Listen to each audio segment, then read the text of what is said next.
Now, let's just end with online safety and media literacy. And we'll start off on online safety with this, which is a joint statement by Ofcom and the Informations Commissioner, because they have got together, we reported on this at the time, to form the Digital Regulation Cooperation Forum.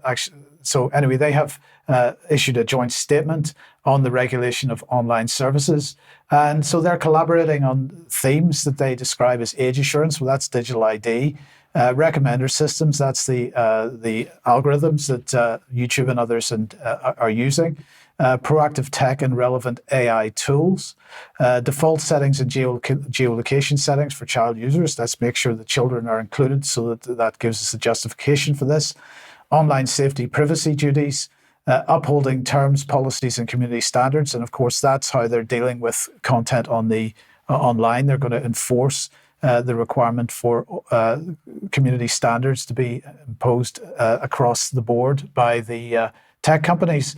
So working together is going to move the online safety regime forward, and so that's what they're doing. But in the meantime, Ofcom has launched a consultation on their 3-year media literacy strategy. So they're very excited about this because, of course, media literacy is how we all identify whether something that we're looking at is mis or disinformation or genuine. So let's see what the quote is from Yi-Chung Tae from Ofcom. Publication of this strategy is timely. Indeed, it's more important now than ever to think strategically about media literacy, given the dramatic changes to the landscape over the last 2 decades since Ofcom started its work.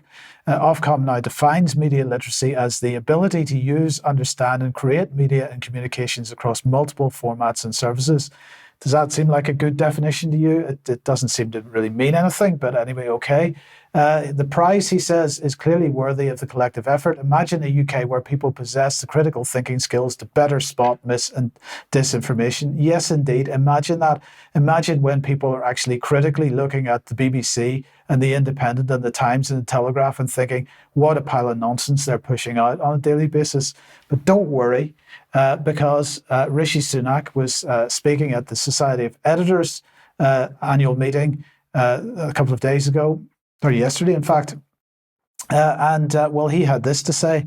Over the last 5 years, we, the government, have backed international media and free flow of information with over £600 million.